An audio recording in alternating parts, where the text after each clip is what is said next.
새벽 2시, 저는 허름한 원룸 건물 복도에 서 있었습니다. 깜빡이는 형광등 아래, 203호 문 앞. 제 손은 떨리고 있었고 입술은 바짝 말라 있었습니다. 1시간 전부터 남편의 차를 따라왔고 이 낡은 건물 안으로 들어가는 남편의 뒷모습을 봤습니다. 제발 아니길. 떨리는 손으로 문고리를 잡았습니다. 차가운 금속의 감촉이 손바닥에 전해졌습니다. 심장이 쿵쾅거렸습니다. 숨을 크게 들이마셨습니다. 딸깍. 문이 열렸습니다. 그 순간 제 눈앞에 펼쳐진 광경. 남편 준혁이 20대 중반으로 보이는 젊은 여자와 작은 테이블을 사이에 두고 마주 앉아 있었습니다. 테이블 위에는 커피잔 2개, 서류 몇 장이 어지럽게 놓여 있었습니다. 여자가 깜짝 놀라 벌떡 일어섰습니다. 남편은 창백한 얼굴로 마치 유령을 본 사람처럼 저를 쳐다봤습니다. 당신들 이게 도대체 뭐예요? 제 목소리는 떨렸습니다. 온몸이 얼어붙는 것 같았습니다. 침묵. 세 사람 사이에 무거운 공기가 흘렀습니다. 벽시계의 초침 소리만 똑딱똑딱 울렸습니다. 여자가 입을 열려는 순간 남편이 먼저 떨리는 목소리로 말했습니다. 여보, 이건 내가 생각하는 게 아니야. 저는 그 순간 확신했습니다. 결혼 8년 믿었던 남편이 외도를 하고 있다고. 하지만 제가 까맣게 몰랐던 건 이 방 안에 숨겨진 진실이 제 상상을 훨씬 뛰어넘는 충격이었다는 것입니다. 안녕하세요, 구독자 여러분. 저는 윤정, 올해 44살입니다. 지금은 작은 온라인 쇼핑몰을 운영하며 평범하지만 안정적인 삶을 살고 있습니다. 월 수익은 그리 크지 않지만 제가 직접 선택한 일이고 나름 보람도 있습니다. 결혼한 지는 8년째입니다. 남편 준혁은 중견기업 마케팅팀 과장으로 성실하고 책임감 있는 사람이라고 생각했습니다. 아이는 없지만 우리는 서로를 의지하며 잘 살아왔다고 믿었습니다. 큰 다툼도 없었고 특별한 문제도 없었습니다. 적어도 그날 새벽까지는 그랬습니다. 하지만 그날 밤 제가 발견한 진실은 제 인생 전체를 뒤흔들어 놓았습니다. 이제부터 들려드릴 이야기는 제가 겪은 가장 충격적이고 고통스러웠던 한 달간의 기록입니다. 1년 전으로 돌아가 보겠습니다. 그때까지 저희 부부는 정말 평범했습니다. 아침이면 함께 식탁에 앉아 밥을 먹고 남편은 출근하고 저는 집에서 쇼핑몰 일을 했습니다. 저녁에는 함께 드라마를 보거나 가끔 동네 산책을 했습니다. 특별할 것 없는 하지만 소소하게 행복한 일상이었습니다. 변화는 아주 작은 것에서 시작됐습니다. 어느 날 아침이었습니다. 준혁이 평소보다 일찍 일어나 거실에 앉아 있었습니다. 멍하니 창밖을 바라보고 있는 뒷모습이 어딘지 모르게 쓸쓸해 보였습니다. 여보, 괜찮아? 제가 다가가자 준혁은 화들짝 놀라며 돌아봤습니다. 응, 괜찮아. 그냥 좀 일찍 깨서. 요즘 피곤해 보여. 회사 일이 많아. 응, 프로젝트가 좀 빡빡해서. 그렇게 대답한 준혁의 눈 밑에는 짙은 다크서클이 자리 잡고 있었습니다. 눈동자도 평소보다 흐릿했습니다. 오늘 저녁에는 일찍 들어와. 내가 맛있는 거 해줄게. 그래, 고마워. 준혁은 억지로 웃음을 지었지만 그 웃음은 어딘가 공허했습니다. 식탁에 앉아 밥을 먹는 동안 준혁은 스마트워치를 계속 쳐다봤습니다. 밥을 몇 숟가락 뜨지도 않고 벌떡 일어섰습니다. 미안, 나 먼저 나갈게. 아침 미팅이 있어서. 벌써? 밥이라도 더 먹고. 괜찮아, 회사 가서 뭐 사 먹을게. 준혁은 서둘러 현관으로 향했습니다. 구겨진 와이셔츠 자락, 제대로 묶지 않은 넥타이. 평소 단정했던 남편의 모습이 아니었습니다. 그때는 몰랐습니다. 그게 시작이었다는 걸. 그날 저녁 준혁은 약속과 달리 늦게 들어왔습니다. 밤 11시가 넘어서였습니다.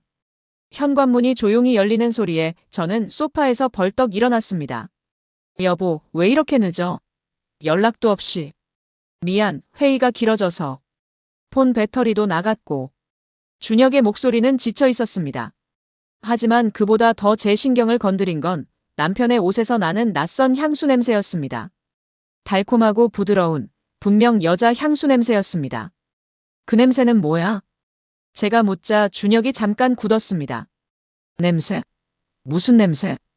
향수 냄새. 여자 향수. 아, 그거? 회의실에 여직원들이 많았어. 공간이 좁아서 그런가 봐. 준혁은 태연하게 대답했지만 그의 눈은 제 눈을 똑바로 마주치지 못했습니다. 그래, 피곤하겠다. 씻고 자. 저는 더 이상 묻지 않았습니다. 의심하고 싶지 않았으니까요. 하지만 그날 밤 저는 잠을 이루지 못했습니다.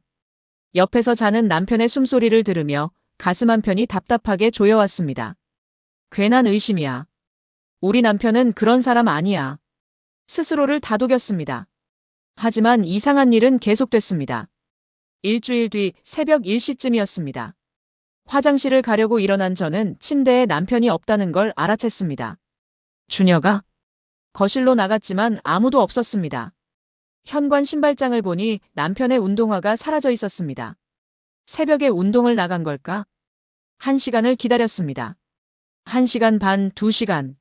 새벽 3시가 되어서야 현관문이 조심스럽게 열렸습니다.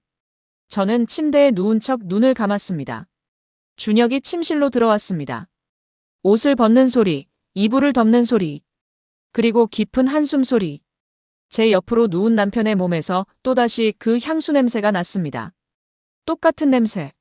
심장이 쿵 내려앉았습니다. 그 다음 날도 같은 일이 반복됐습니다. 준혁은 새벽이면 사라졌다가 2~3시간 뒤 돌아왔습니다. 매번 같은 향수 냄새를 풍기며. 저는 확신했습니다. 남편이 뭔가를 숨기고 있다고. 견딜 수 없었습니다. 저는 20년 지기 친구 미선을 만나기로 했습니다. 동네 카페, 창가 자리에 앉아 따뜻한 라떼를 앞에 두고도 손은 차갑게 얼어붙어 있었습니다. 윤정아, 얼굴이 왜 그래? 무슨 일 있어? 미선이 걱정스러운 얼굴로 물었습니다. 저는 한참을 망설이다가 입을 열었습니다. 미선아, 남편이 이상해. 이상하다니? 새벽마다 없어져. 1~2시간씩 사라졌다가 와. 그리고 올 때마다 여자 향수 냄새가 나. 미선의 표정이 굳었습니다. 진짜? 처음엔 내가 예민한가 했어. 근데 일주일 넘게 계속되는데 이게 우연일 수가 있어? 제 목소리가 떨렸습니다. 말로 꺼내니 더 현실적으로 느껴졌습니다. 미선이 제 손을 꽉 잡았습니다. 윤정아, 착각 아니야. 남편이 분명히 뭔가 숨기고 있어. 그럴 리 없어. 우리 남편은 그런 사람이 아닌데. 사람은 몰라. 8년을 살았어도 100% 아는 건 불가능해. 윤정아, 확인해봐. 확인이라니? 따라가봐. 새벽에 어디 가는지.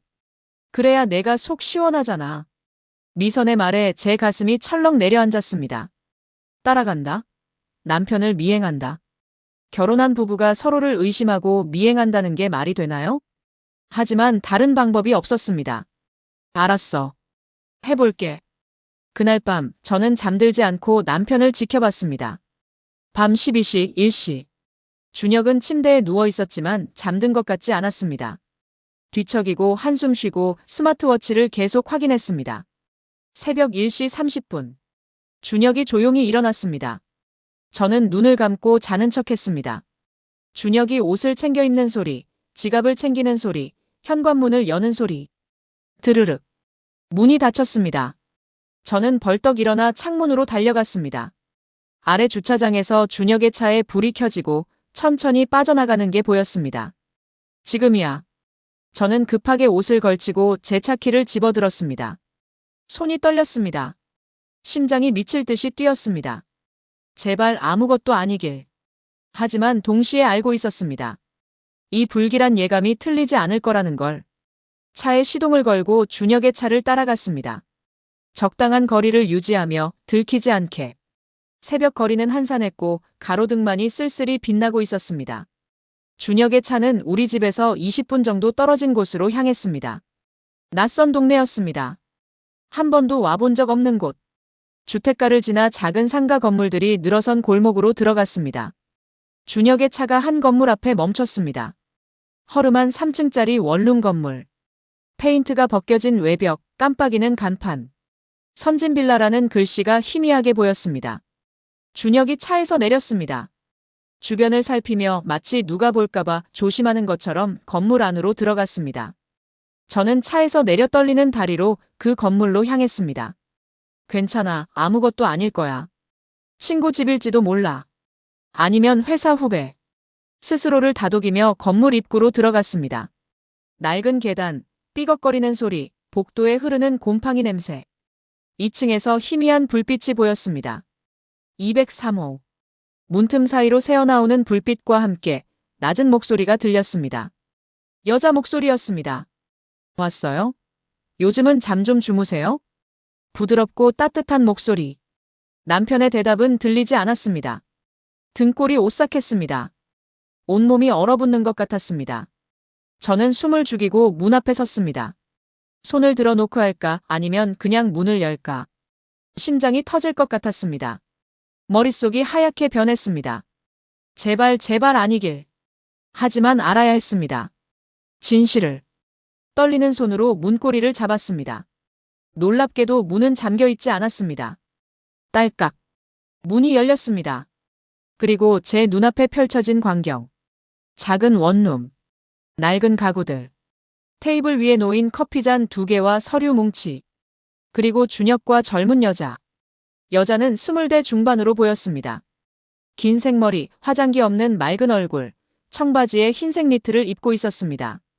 두 사람은 테이블을 사이에 두고 마주 앉아 있었고 제가 문을 여는 순간 동시에 고개를 돌려 저를 봤습니다. 당신들 이게 도대체 뭐예요? 제 목소리가 방안을 울렸습니다. 준혁의 얼굴이 창백해졌습니다. 여자는 놀란 표정으로 벌떡 일어섰습니다. 침묵. 무거운 침묵이 흘렀습니다. 여보 이건. 준혁이 떨리는 목소리로 말을 꺼냈습니다. 이건 내가 생각하는 게 아니야. 그럼 뭔데요? 새벽 2시에 이런 곳에서 젊은 여자랑 단둘이 있는 게 뭐예요? 제 목소리는 떨렸지만 동시에 차가웠습니다. 여자가 조심스럽게 입을 열었습니다. 부인 저는. 당신은 누구예요? 저는 여자를 똑바로 쳐다봤습니다. 여자는 잠시 망설이다가 서랍에서 명함을 꺼내 저에게 건넸습니다. 강지은 심리상담사. 명함을 본 순간 머릿속이 복잡해졌습니다. 심리상담사요? 네, 저는 남편분을 상담하고 있었습니다. 상담? 제가 남편을 돌아봤습니다. 준혁은 고개를 떨구고 있었습니다. 무슨 상담이에요? 당신이 왜 심리상담을? 부인, 앉으세요. 설명드릴게요. 지은이 의자를 권했지만 저는 서 있었습니다. 앉을 수가 없었습니다. 지은이 다시 서랍을 열어 서류 봉투를 꺼냈습니다. 그리고 조심스럽게 저에게 건넸습니다. 이걸 보시면 이해하실 겁니다. 떨리는 손으로 봉투를 열었습니다. 서류가 여러 장 들어 있었습니다. 첫 페이지를 펼치는 순간 제 온몸이 얼어붙었습니다. 대학병원 정신건강의학과 진단서. 환자명 이준혁. 진단명 주요 우울장애, 공황장애. 이게 무슨... 저는 말을 잇지 못했습니다. 진단서 날짜를 봤습니다. 6개월 전. 6개월. 반년 동안 남편은 우울증과 공황장애를 앓고 있었던 겁니다. 그리고 저는 까맣게 몰랐습니다. 여보. 제가 준혁을 불렀을 때 남편의 눈에서 눈물이 흘러내렸습니다. 미안해 말하고 싶었는데 말할 수가 없었어. 준혁의 목소리는 떨리고 있었습니다. 왜요? 왜 말을 안 했어요? 부끄러웠어. 나약한 남편이라는 걸 보이기 싫었어. 준혁이 두 손으로 얼굴을 감쌌습니다. 지은이 조용히 말했습니다. 부인, 남편분은 정말 많이 힘들어하셨어요. 처음 상담 왔을 때 거의 무너진 상태였습니다. 저는 의자에 주저앉았습니다. 다리에 힘이 풀렸습니다. 언제부터였어요? 준혁이 천천히 입을 열었습니다. 작년 가을부터 회사에서 프로젝트가 실패했어. 내 책임이었어. 그때부터 잠이 안 왔어. 밤마다 악몽을 꿨고 심장이 미친 듯이 뛰었어. 왜 나한테 말을 안 했어요?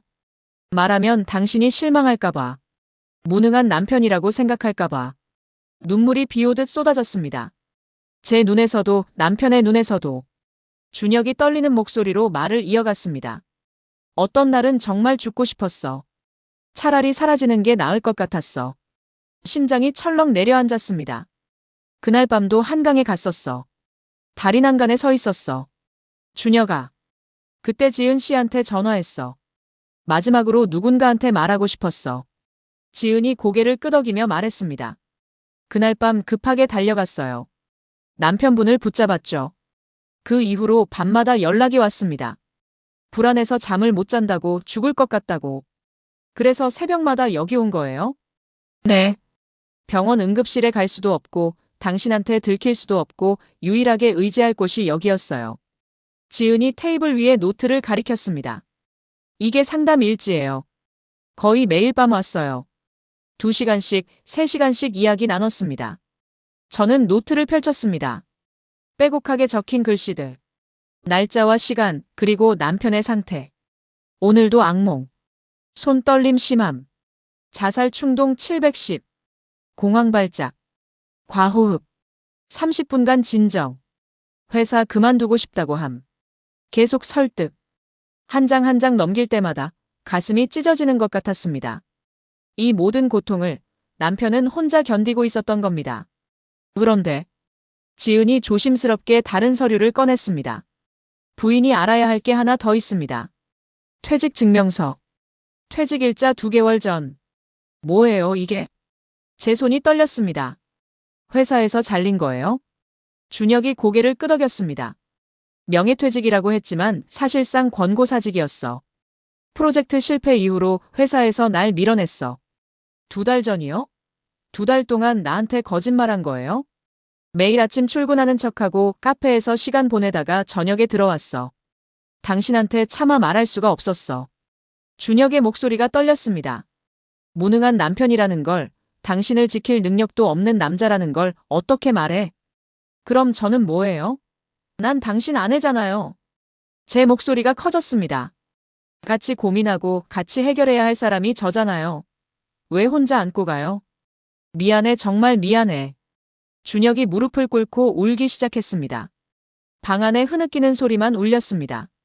한참을 울고 나서 저는 지은을 바라봤습니다. 근데 이해가 안 가는 게 하나 있어요. 뭔가요? 왜 심리상담사가 이렇게까지 해요? 새벽에 연락받고 달려오고 무료로 상담해주고 이건 업무 범위를 넘는 거잖아요. 지은의 얼굴이 굳었습니다. 잠시 침묵이 흘렀습니다. 사실 지은이 천천히 입을 열었습니다. 저와 남편분은 대학 시절에 알던 사이였습니다. 알던 사이요? 네. 저희 2년 정도 연인이었습니다. 그 순간 제 머릿속이 하얗게 변했습니다. 뭐라고요? 12년 전이에요.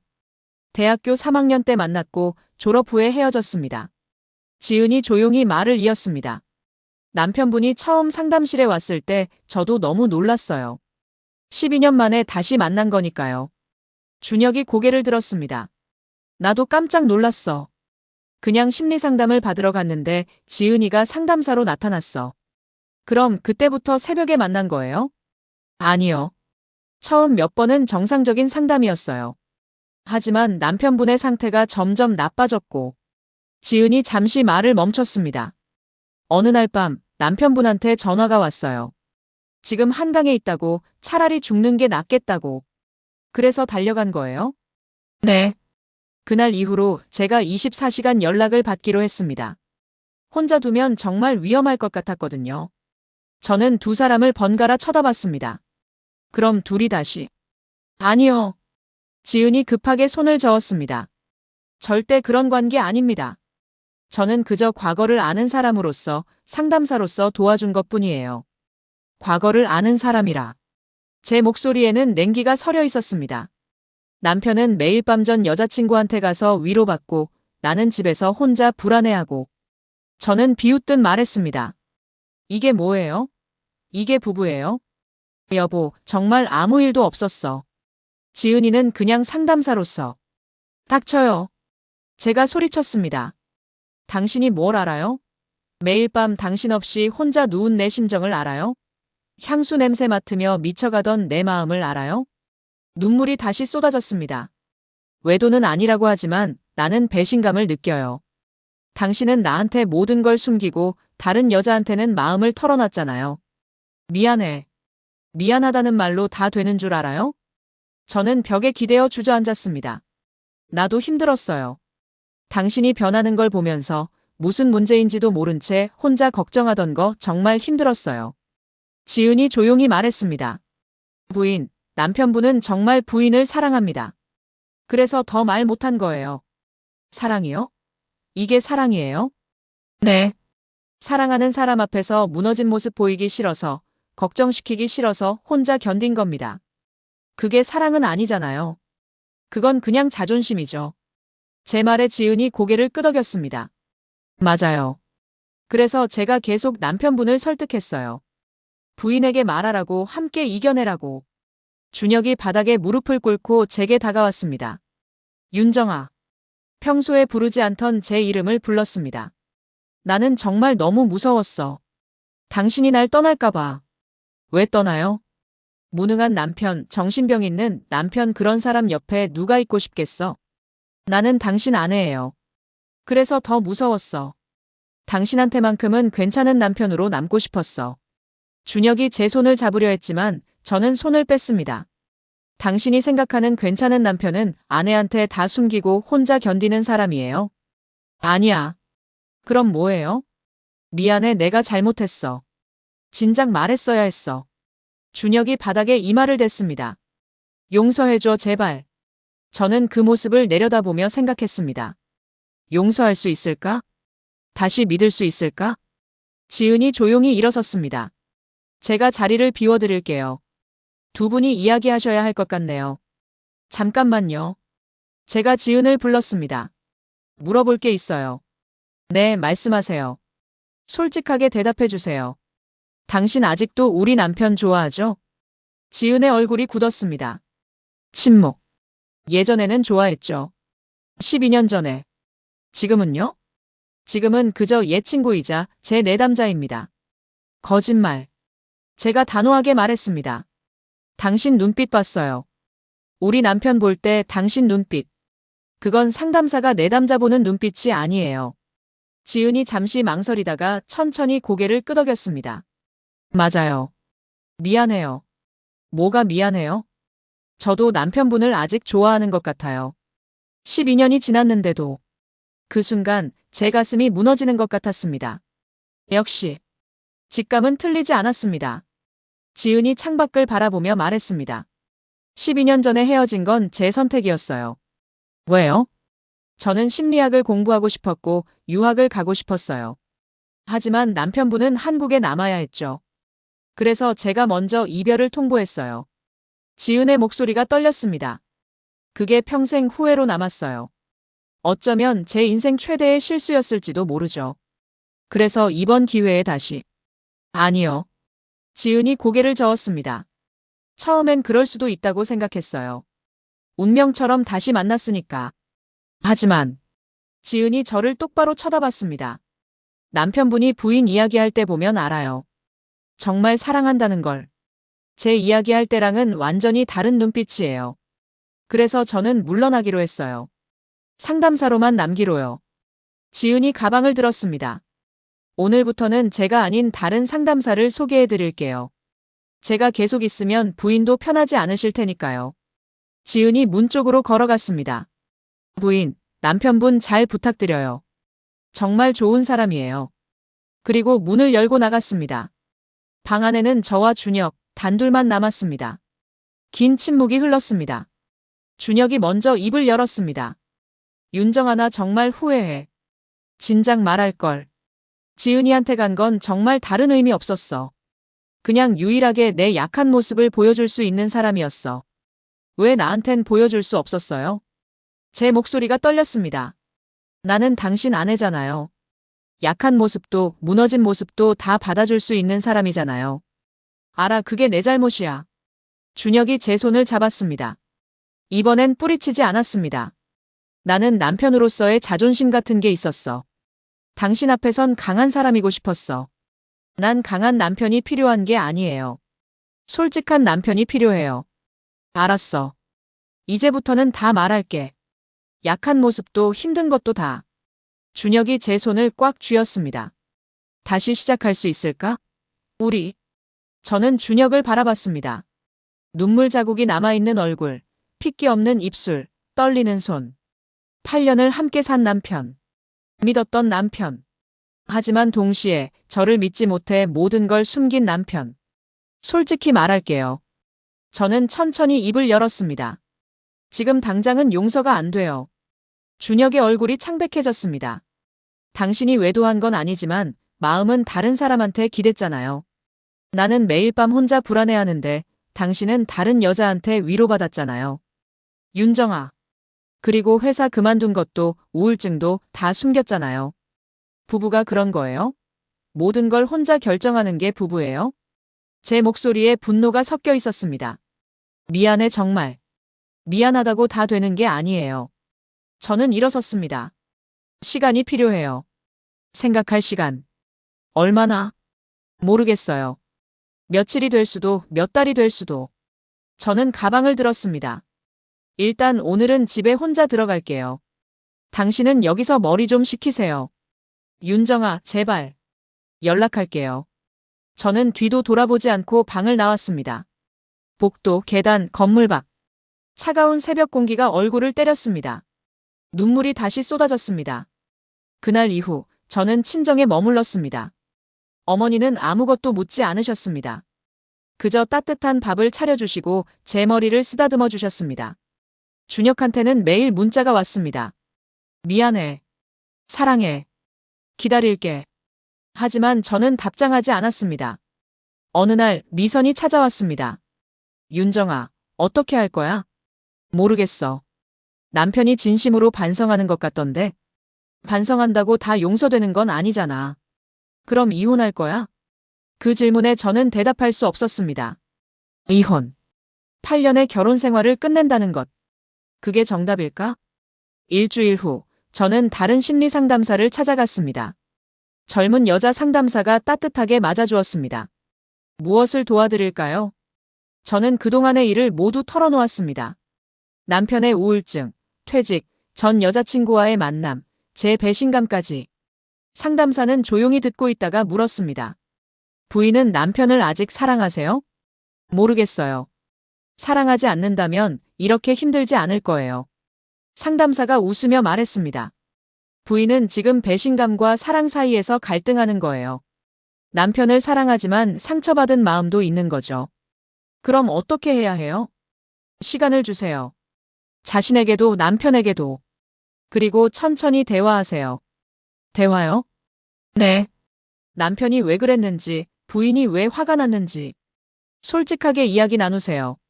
상담사가 제 손을 잡았습니다. 부부는 완벽하지 않아요. 실수도 하고 상처도 줍니다. 하지만 중요한 건 그 후에 어떻게 하느냐예요. 2주 후, 저는 준혁에게 연락했습니다. 만날 수 있을까요? 응, 어디서? 우리 집으로 올래요? 갈게. 그날 저녁 준혁이 집에 왔습니다. 2주 만에 보는 남편은 많이 야위어 있었습니다. 수염도 제대로 안 깎았고 눈가에는 다크서클이 짙게 깔려 있었습니다. 들어와요. 거실에 마주 앉았습니다. 어색한 침묵. 제가 먼저 입을 열었습니다. 2주 동안 많이 생각했어요. 응. 솔직히 아직도 화가 나요. 당신이 나를 믿지 못한 것, 모든 걸 숨긴 것. 준혁이 고개를 떨궜습니다. 하지만 동시에 이해도 돼요. 당신이 왜 그랬는지. 윤정아. 남자로서의 자존심, 남편으로서의 책임감. 그게 당신을 짓눌렀다는 것도 알아요. 저는 깊게 숨을 들이마셨습니다. 그래서 결정했어요. 뭘? 다시 시작하자고. 준혁의 눈이 커졌습니다. 정말? 대신 조건이 있어요. 첫 번째, 앞으로는 무슨 일이 있어도 나한테 말해요. 작은 일도 큰 일도. 약속할게. 두 번째, 상담 계속 받아요. 우울증 치료도 제대로 받고. 그럴게. 세 번째, 우리 둘이서 함께 부부 상담도 받아요. 서로를 이해하는 시간이 필요해요. 준혁이 고개를 끄덕였습니다. 그리고 마지막. 저는 준혁의 눈을 똑바로 쳐다봤습니다. 다시는 나를 의심하게 만들지 마요. 다시는 혼자 모든 걸 짊어지려 하지 마요. 우리는 부부예요. 같이 가는 거예요. 알았어. 꼭 지킬게. 준혁이 제 손을 잡았습니다. 고마워, 정말 고마워. 눈물이 주르륵 흘러내렸습니다. 준혁의 눈에서도 제 눈에서도. 울지 마요. 이제 시작인데. 저는 준혁을 껴안았습니다. 8년 만에 처음으로 진심으로 서로를 이해하는 포옹이었습니다. 그 다음 날부터 준혁은 정식으로 병원 치료를 시작했습니다. 정신건강의학과에서 약을 처방받고 일주일에 2번 상담을 받았습니다. 처음엔 힘들어했습니다.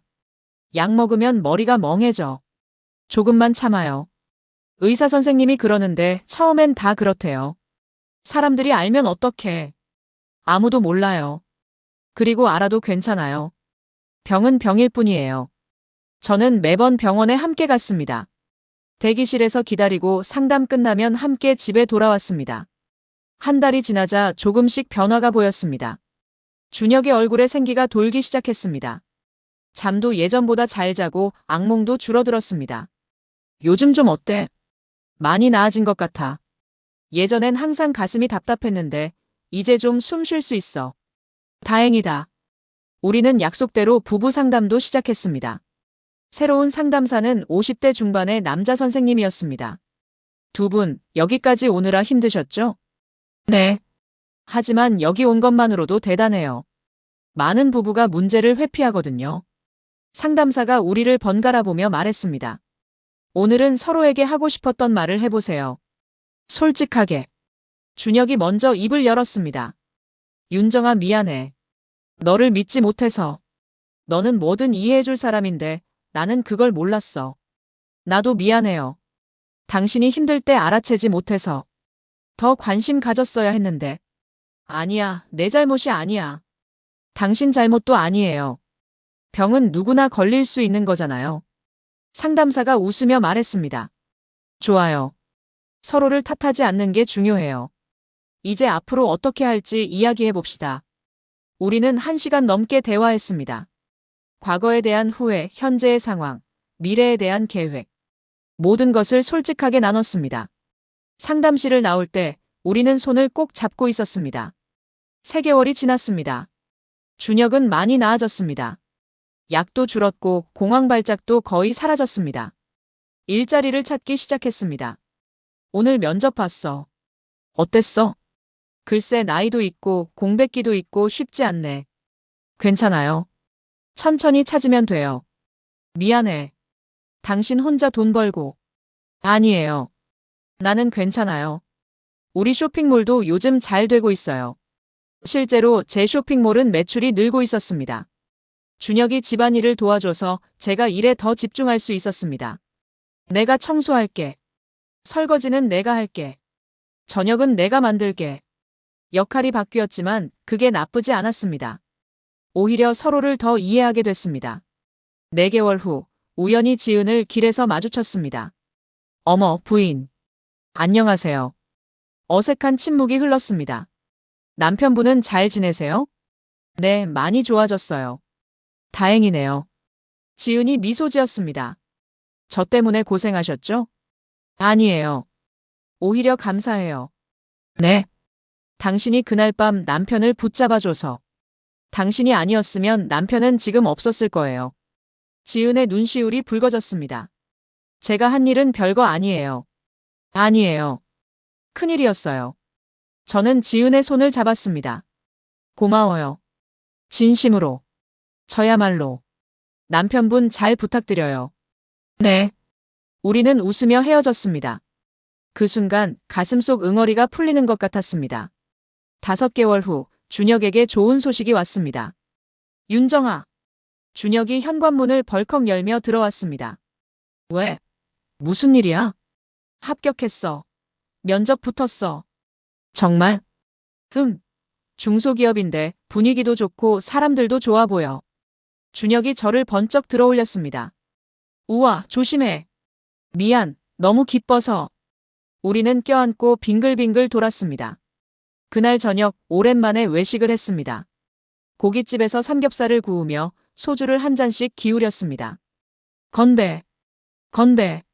잔이 부딪히는 소리. 힘들었지? 응, 근데 이제 괜찮아. 앞으로도 힘든 일 있을 거야. 알아. 근데 이제는 당신한테 말할 수 있잖아. 준혁이 제 손을 잡았습니다. 그래, 우리 같이 이겨내자. 그날 밤으로부터 1년이 지났습니다. 저는 다시 그 원룸 건물 앞에 서 있었습니다. 하지만 이번엔 혼자가 아니었습니다. 준혁과 함께였습니다. 여기가 그 건물이구나. 응. 다시 보니까 기분이 어때? 복잡해. 그날 밤이 악몽 같기도 하고 동시에 새 출발이었던 것 같기도 하고. 준혁이 제 어깨를 안았습니다. 그날 내가 날 찾아와줘서 고마워. 당연한 거잖아. 나는 당신 아내니까. 우리는 건물을 바라보다가 천천히 걸어갔습니다. 이제 그 건물은 우리에게 아픈 기억이 아니었습니다. 우리가 진짜 부부가 된 시작점이었습니다. 지금 준혁은 새 직장에서 잘 적응하고 있습니다.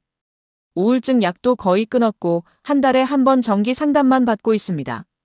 저는 쇼핑몰을 확장해서 직원도 2명 뽑았습니다. 우리는 매주 금요일마다 데이트를 합니다.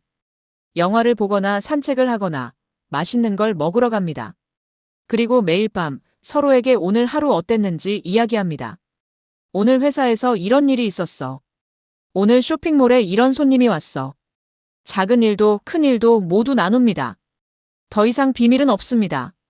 어느 날 준혁이 퇴근하고 들어오더니 말했습니다. 윤정아, 오늘 병원 갔다 왔어. 왜? 어디 아파? 아니, 정기 검진 받으러. 그래서? 의사 선생님이 이제 완전히 회복됐대. 정말? 응. 약도 끊고 상담도 이제 안 받아도 된대. 저는 준혁을 꽉 껴안았습니다. 정말 수고했어. 너도. 내가 없었으면 못 이겨냈을 거야. 우리 같이 이겨낸 거지. 그날 밤 우리는 오랜만에 와인을 마셨습니다. 창밖으로 보이는 야경, 따뜻한 조명, 그리고 마주보고 앉은 우리. 행복해? 준혁이 물었습니다. 응, 지금이 제일 행복해. 나도. 우리는 잔을 부딪혔습니다. 앞으로도 계속 이렇게 살자. 그래. 몇 달 후 준혁이 조심스럽게 말을 꺼냈습니다. 윤정아, 우리 애 가질까? 8년 동안 한 번도 꺼내지 않았던 주제였습니다. 갑자기 왜? 예전엔 내가 불안정해서 아이를 가질 자신이 없었어. 근데 이제는 괜찮을 것 같아. 나는? 너도 원하면. 저는 잠시 생각했습니다. 아이. 그동안 생각하지 않았던 미래. 좋아. 한번 시도해보자. 준혁의 얼굴이 환해졌습니다. 정말? 응. 우리 이제 준비된 것 같아. 그렇게 우리는 새로운 도전을 시작했습니다. 3개월 후 2줄이 나타났습니다. 임신 테스트기를 들고 떨리는 손으로 준혁을 불렀습니다. 여보, 이것 좀 봐. 뭔데? 준혁이 다가와서 테스트기를 보더니 눈이 휘둥그레졌습니다. 이거 진짜야? 응. 우리 아빠 엄마 되는 거야? 그런가 봐. 준혁이 저를 조심스럽게 안았습니다. 고마워, 정말 고마워. 우리는 한참을 껴안고 울었습니다. 기쁨의 눈물이었습니다. 10개월 후 새벽 3시. 여보, 배가 아파. 뭐? 진통이야? 그런 것 같아. 우리는 급하게 병원으로 갔습니다. 12시간의 진통 끝에 새벽 3시 27분. 으앙! 작고 예쁜 울음소리. 딸입니다. 축하드려요. 간호사가 아기를 제 가슴에 안겨줬습니다. 작고 보드라운 우리 딸. 안녕, 우리 딸.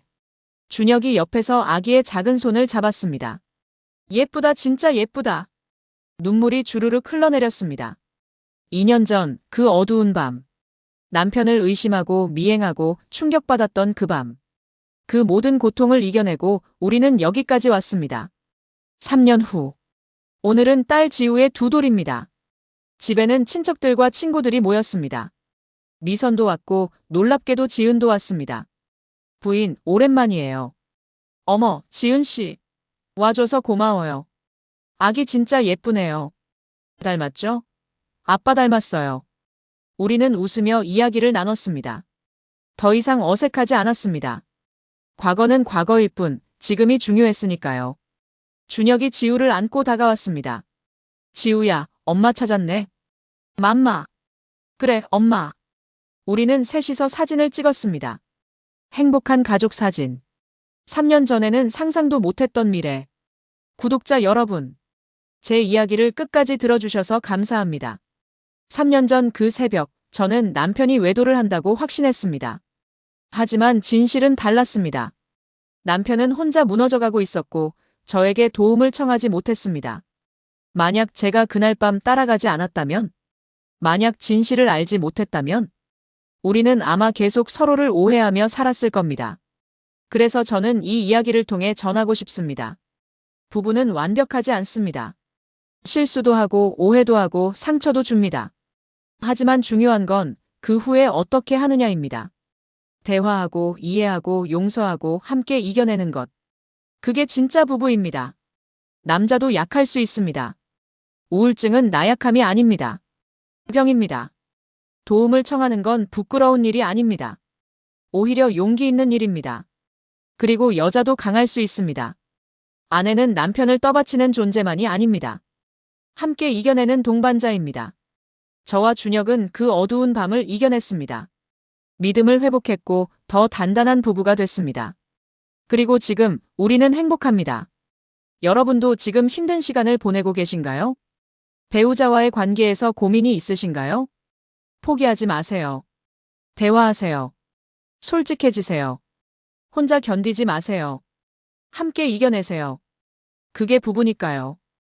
오늘의 이야기가 여러분께 작은 위로와 용기가 되었기를 바랍니다. 좋아요와 구독 부탁드립니다. 여러분의 응원이 더 좋은 이야기를 전하는 큰 힘이 됩니다. 지금까지 윤정이었습니다. 감사합니다.